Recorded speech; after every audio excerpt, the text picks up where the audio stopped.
Galactic war records rarely agreed on anything, but there was one universal constant. Human soldiers were terrifying, not because they were the strongest or the smartest, but because they behaved like reality itself was just a suggestion. Lieutenant Krozik of the Durellan Shock Corps had heard the rumors. Of course, every species had. Humans ran toward explosions, they laughed during firefights, they treated near-death experiences like funny anecdotes. He didn't believe a word of it, not until the day he met Sergeant Daniel Rourke. The outpost on Kestrin was quiet to quiet. A recon squad had vanished 2 days prior, and High Command deployed a mixed-species team to investigate. Krozik, as the second-ranking officer, expected professionalism, order, and discipline. Instead, he got humans. Rourke stomped off the dropship with an unlit cigar in his mouth, a grin plastered across his face, and a massive backpack that clanked like it was filled with kitchen appliances. Morning, the human announced cheerfully, despite it being dusk. Heard something tried to eat the last squad. Can't wait to meet it. Krozik just blinked. You want to meet the creature that slaughtered trained soldiers? Slaughtered. Rourke tilted his head, or just gave them a tough time. We'll find out soon enough. The virulent officer made a mental note. Humans suffered from severe cognitive damage, possibly congenital. Their first sign of trouble came in the form of a shredded armored vehicle, ripped open like a tin can.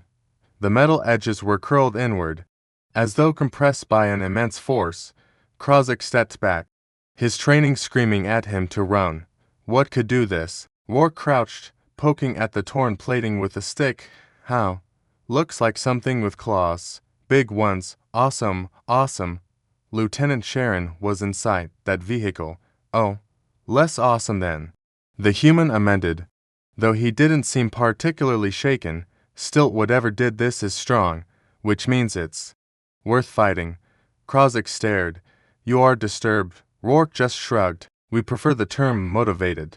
They followed the trail deeper into the forest, where the trees grew thicker and the shadows writhed like living things. Static-filled reports from the missing squad crackled through the comm screams, roars, and desperate pleas. Krozik's talons trembled. Rourke. He turned the volume up. More proof. The virulent thought, humans lacked a functioning survival instinct. They reached a clearing, where a hulking creature stood over the battered remains of 2 recon drones. It was enormous, easily 4 meters tall, its skin armored like stone, its claws like scythes. Krozik froze. The creature's head snapped toward them and it roared, shaking the very ground. Rourke's response was immediate and deeply concerning. He grinned. Oh yeah, Rourke whispered with excitement. That's a big bow. He then took a step forward. Human, what are you doing? Krozik hissed. Diplomacy. The sergeant said calmly. You cannot negotiate with that. Who said anything about negotiating? Rourke pulled something from his bag, something round, metal, and suspiciously labeled in English. High-yield experimental grenade. Do not use. Krozik's jaw fell open. Why are you carrying that? In case of big problems. That is a weapon of mass destruction. Exactly. Before Krozik could protest, Rourke yanked a pin, shouted science, and hurled the device directly into the creature's open, roaring mouth. There was a pause, an awful, horrifying pause. Then the world exploded. Debris rained down for 30 straight seconds. Birds fled. Small fires ignited all around them. The shockwave left Krozik upside down in a bush, trembling. Rourke landed nearby, coughing out dust but otherwise looking annoyingly alive. Well, the human said casually, that worked. Krozik staggered to his feet. Are all human soldiers like you? Rourke thought about it for a second. Nah. Most of them are way worse. Krozik let out a wheezing noise. He would later discover it was the virulent equivalent of a panic attack, as they reported back to command. Krozik updated his personal notes on humanity. Humans misinterpret existential threats as recreatio. No activities. Humans carry weapons they aren't authorized to possess. Humans label insane actions as science. And humans survive things no one else should. He shuddered. If this was just one human soldier, then the galaxy was in far more danger than anyone had ever realized, and this was only the beginning. Thanks for watching. And be sure to hit that subscribe button for more stories like this one. See you next time. What in the hell is wrong with human soldiers? Lieutenant Krozik had served for 23 standard cycles. He'd survived orbital bombardments, guerrilla insurgencies, and even a brief but traumatic stint with the Kalari Bureau of Administration. But nothing, absolutely nothing, had ever frightened him as much as working with Sergeant Daniel Rourke, and now he had to do it all over again. The debrief after the Kestrin 4 incident had been pure chaos. Command demanded a full explanation for the 14 square kilometer crater the squad had somehow created. The science division wanted to know how a grenade Rourke wasn't even supposed to possess had gotten into the field. The diplomatic corps was furious, demanding to know why 3 nearby settlements thought the sky had literally exploded. Rourke responded to every single question with the same 3 words: operational necessity. Shockingly, High Command just accepted it. Krozik suspected it was either corruption or sheer madness. Probably both. The new mission briefing arrived only a day later. A long-range listening post on the very edge of neutral space had gone silent. Again, the last time this happened, it was a solar flare. The time before that, it was an enraged herd of thunderbests. This time, the intercepted distress signal contained only 2 chilling words. It woke. Krozik nearly resigned on the spot. Rourke, meanwhile, just pumped his fist in the air. Oh, finally, something fun. The approach to listening post Theta 11 was deeply unnerving. From orbit, the station looked perfectly intact, no hull breaches, no scorch marks, no signs of a fight, but all the windows were dark. The main docking bay was wide open, and there was no crew waiting to greet them as their dropship touched down. The station lights flickered to life for a moment, then died again. Krozik gripped his weapon, trembling. Something's wrong. Rourke just patted him on the back. Relax. Could be nothing.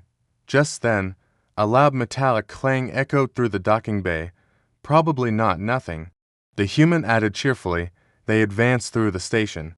The silence thick and oppressive. Doors had been pried open from the inside. The walls bore deep, vicious claw marks, and everywhere they looked, emergency messages flashed on broken screens. Rourke glanced at one that read containment failure level 4. Ooh, level 4. That means biohazard stuff. Love biohazard stuff. Krozik just stared at him. Are you incapable of fear? I fear plenty. Rourke said matter-of-factly. I fear running out of ammunition. I fear bad coffee. I fear long meetings, monsters. Nah. Krozik began praying to every deity he knew. They finally reached the central lab. A massive containment capsule lay shattered, split open from the inside out. A thick, black residue coated the floor. Krozik quickly checked the manifest. Subject designation: Project Ouroboros, experimental regeneration organism, grows rapidly, absorbs biomass, unstable. His eyes widened in horror. They made this thing. Rourke squatted by the broken pod, reaching out to touch the black growth. It recoiled. It's shy, Rourke said. The growth trembled for a second. Then it lunged. A tendril whipped toward Rourke, but the human just stepped aside like he was dodging a friendly high five gone wrong. He grabbed the tendril, wrapped it around his wrist, and yanked hard. Something massive was pulled from the shadows, a pulsating creature, all claws and teeth and a writhing, chaotic mass. It screamed. Rourke screamed right back at it. Krozik fainted when he came to. Rourke was physically wrestling the creature, as if they were two drunk sports fans fighting over the last seat at a stadium. Rourke, Krozik shouted, "Stop provoking it." The human yelled back, all headbutting the monster. Not provoking, establishing dominance. The creature shrieked and flung Rourke clear across the room. He landed upside down against a console, then just stood up with a grin. Nice throw. My turn. He reached into his pack. Oh no, Krozik whispered. What do you have in there this time? Rourke pulled out a metal canister labeled Cryofoam prototype. Do not ingest. Krozik stared. Why would anyone ingest? Never mind. Just don't activate it. Rourke activated it. A jet of freezing foam blasted the creature. It shrieked as its limbs locked in place. Ice forming all over its body. Within seconds, it was frozen solid. Rourke walked over and kicked it. It shattered like glass. Krozik's legs gave out from under him. Humans are plague. Thanks, Rourke replied, taking it as a compliment. As they evacuated the station, Krozik recorded more notes for his report. Humans willingly engage in hand-to-hand combat with bioengineered monsters. Humans carry experimental devices with no regard for regulations. Humans consider lethal encounters bonding experiences.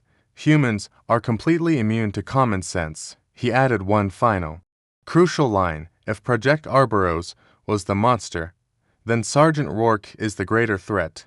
This mission was over, but Krozik knew Command would send Rourke somewhere else next. And unlucky him, he'd probably have to go too. Thanks for watching. If you enjoyed this story, don't forget to like, subscribe, and hit that notification bell for more tales from across the galaxy. What the hell is wrong with human soldiers? Lieutenant Krozik had begun keeping a private contingency plan titled, If Sergeant Rourke Lives, I Probably Won't. It was filled with practical advice like, never stand near him when he says, watch this, and all human devices labeled Do Not USC are guaranteed to be used immediately. He used to update it weekly, but now he needed to update it daily, because a week after the infamous Arboros incident, High Command summoned them again. This time, their tone said the mission was either extremely urgent or extremely stupid. Knowing the galaxy, it was probably both.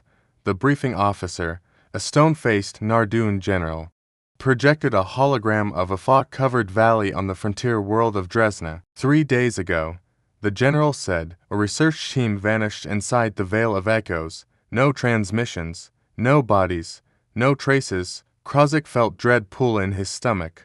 What were they researching? He asked. The hologram zoomed in on a jagged structure buried in the fog, a tower of black metal, pulsing faintly, an ancient construct. The general said, prehistoric, possibly pre-galactic. Rourke whistled. Ooh, forbidden ruins, my favorite kind of ruins. Krozik rubbed his face with both hands. This couldn't be happening. Oh, and one more thing, the general added.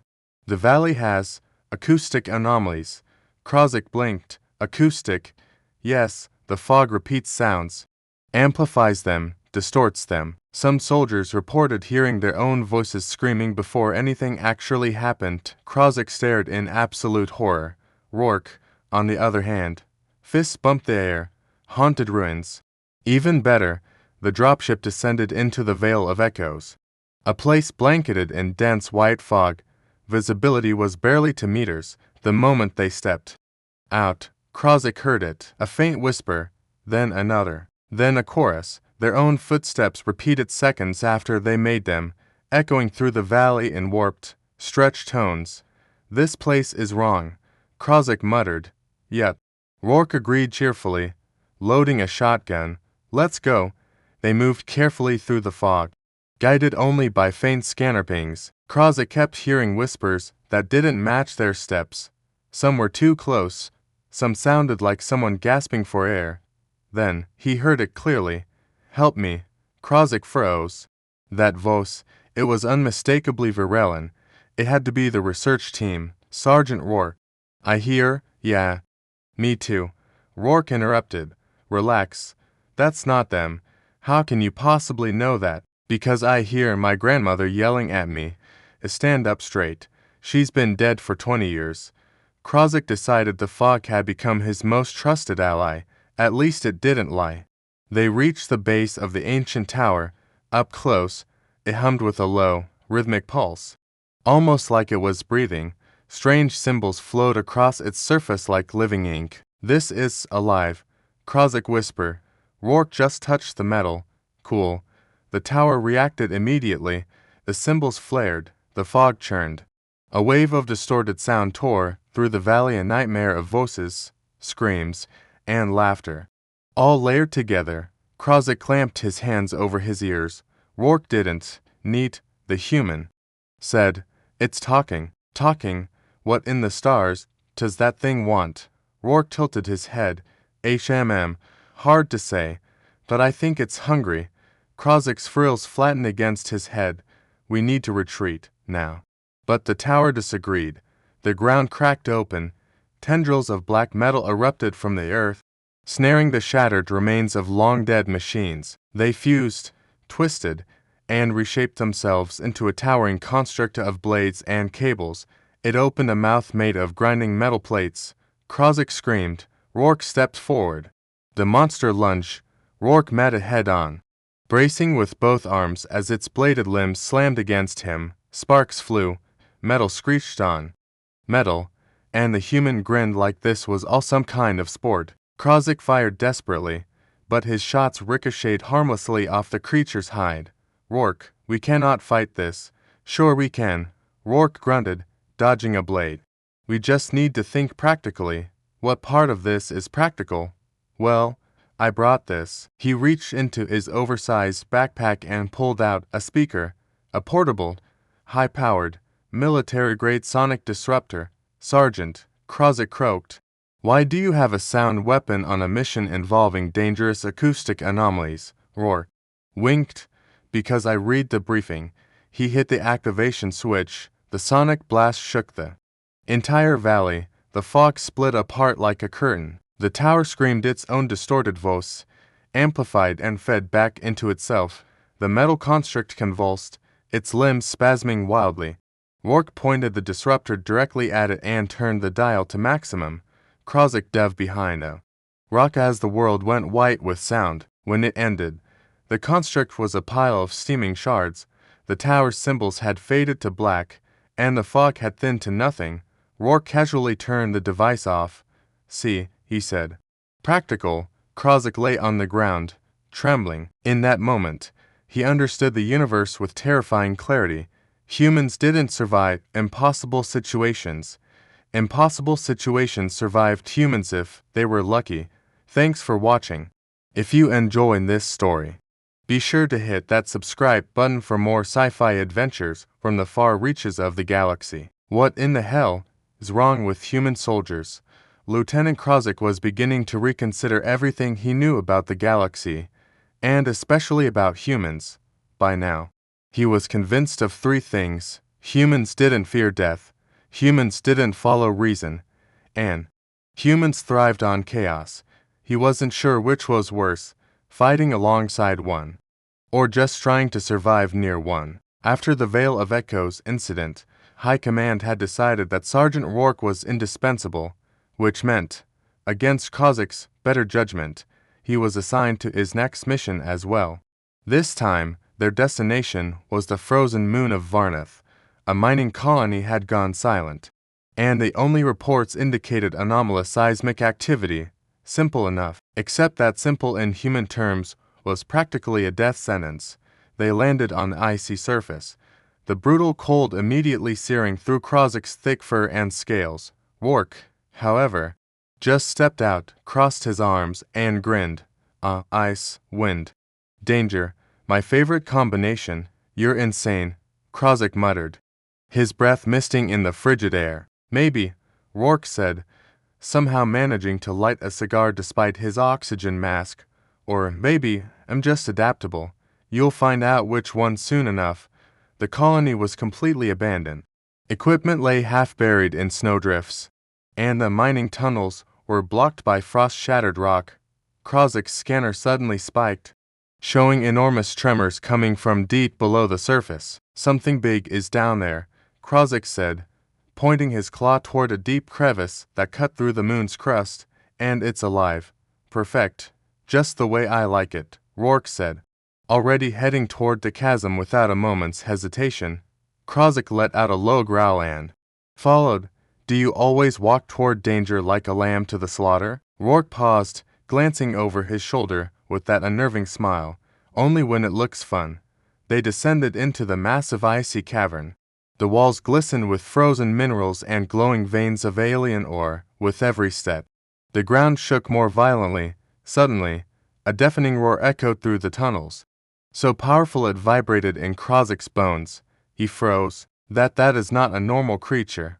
Rourke just shrugged. Normal is boring. Besides, I like the ones that bite back. And then, the source of the noise emerged from the darkness. It was a massive, six-limbed predator, its translucent skin glowing with a faint, eerie blue light. Each limb ended in jagged claws that looked capable of rending starship hull. Its head split open to reveal multiple rows of razor-sharp teeth, each one dripping with a luminescent saliva that burned ice where it landed. Krozik stumbled backward in pure horror. Rourke, meanwhile, clapped his hands together like a child on his birthday. Oh, my kind of welcome committee. The creature lunged, its claws sliced through ice and stone, aiming directly for Rourke. Krozik screamed, raising his weapon, but the human dodged effortlessly. Flipping over the monster and landing squarely on its back, he didn't draw a weapon. He didn't even try to punch it. He simply climbed onto its head, grabbed its massive jaws, held them open with his bare hands, and whispered, "Time to calm down, buddy." Krozik couldn't breathe. He just stared, utterly dumbfounded. You can't just hold its jaws open. Rourke grinned, his muscles straining. Why not? The creature thrashed, snapping wildly. Sparks flew as its teeth scraped against metal supports embedded in the cavern walls, and still, Rourke held on, his face completely unflinching. Then, he reached into his pack. Oh no, not again. Krozik groaned, remembering the human's tendency for insane gadgets. Rourke produced a small device covered in buttons and blinking lights. He pressed one. Instantly, the creature froze mid-snarl. Seriously? Krozik gasped. How does that even work? It's a neural pacifier. Cheap human tech, Rourke explained, casually brushing ice off his uniform. It sends a calming signal directly into the creature's synapses. Makes them chill out. Temporarily. Very useful for annoying problems that bite back. Krozik blinked, his mind reeling. Humans invent this stuff on the fly. Rourke shrugged. Mostly. I call it improvisation. Also, it makes me look cool. The monster slumped to the ground, groaning in a way that sounded disturbingly like a sigh of relief. Rourke patted its head. See? Easy. Krozik dropped to the floor, clutching his chest. He didn't know whether to cry, laugh, or scream. He settled on doing all three internally. As they continued deeper into the mine, the human chatted cheerfully with the now subdued monster, giving it nicknames and joking about feeding it bad coffee. Krozik trailed behind, clutching his datapad like a lifeline, documenting every horrific miracle. His notes read, "Humans engage creatures capable of annihilating entire squads. For fun. Humans carry improvised tech that violates every known safety regulation, and it works. Humans can intimidate or befriend monsters that defy all known physics and reason. If left unchecked, humans will either destroy themselves or completely redefine the concept of survival." Krozik's final note was chilling. If this is what a single human soldier can do, the galaxy is in terrifying shape. And as they pressed further into the dark, frozen tunnels of Varnath, Krozik realized something else.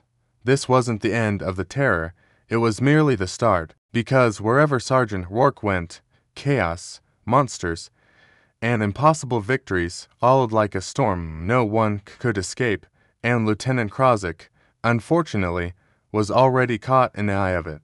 Thanks for watching, and stay tuned for what happens next. Don't forget to like and subscribe for more. What the hell is wrong with human soldiers? Lieutenant Krozik thought he had seen it all.